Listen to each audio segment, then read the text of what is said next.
So India is going through a bad epidemic of diabetes, and worldwide India is going to be called as the diabetic capital of the world. With the increasing number of growing diabetics that our country is going to face, it's going to be even more difficult to treat these patients, as these patients are likely to have more complications in future. And as medical advances progressing, life expectancy is going to increase, but it's going to be hampered with these patients who are mainly diabetics. It's important to detect someone of diabetes. You don't have to wait for a symptom or a sign to be detected with diabetes. So screening is an important tool, and this should actually, I believe, should be started in school rather than starting at 40 or 50 or 30 or even later. Screening gives you awareness, makes the children remember that diabetes is a killer. It's a silent killer, it's a violent killer, it's a ghastly killer, and also gives you some motivation to prevent yourself or at least decrease the chance of you becoming diabetic.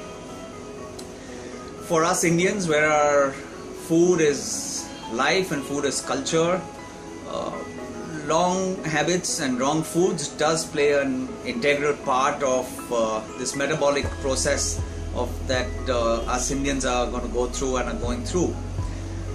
Schooling, as I said, is the main tool. We must educate our children, tell them what's the right food, encourage physical activity so that the chance of diabetes becomes less. As you'll have more and more elderly becoming diabetics, you'll have more and more offsprings becoming diabetics. One on a genetic background, two on an environmental background, and three, of course, because of our lifestyle. So what's modifiable? You can't modify your genes. The only thing that can modify is little environmental factors and of course dietary habits. I think it's important that food stuff which is really hazardous or which has a high glycemic index should be avoided right from the beginning. So as I again repeat, you don't have to be a diabetic to know what not to eat. Like you don't want a mother to deliver and then realize that she was pregnant. It's best that you take care right in the beginning. Physical activity, at least 40 minutes, 45 minutes of some form of physical activity in a day is great. It's so good that it's almost equivalent to any oral anti-diabetic agent. So this is a big thing. Physical activity is as good as an anti-diabetic agent. The effect of physical activity, just 45 minutes of maybe walking or some form of aerobic exercises, gives you as good as a decline in sugar as maybe a drug like metformin or even a sulfonylurea could give you.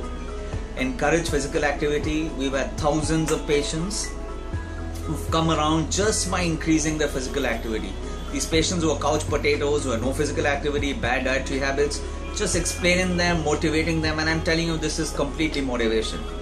You start losing weight, your sugar starts coming down, you start looking better, people start telling you you're looking damn good. Again you get motivated, you continue your physical activity, you change your dietary habits, and your sugars come under control. So it's a vicious circle. On the other hand, there's another vicious circle.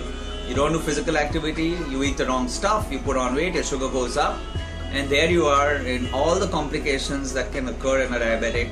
You are inviting them. Could be a stroke, a leg ulcer, kidney problem, blindness, damage of the nerves, damage of the muscles of the heart, and anything and everything. So physical activity in any form is the best way to decrease the chance of activity, and in some patients even actually decrease the chance of diabetes or even stop diabetes from progression.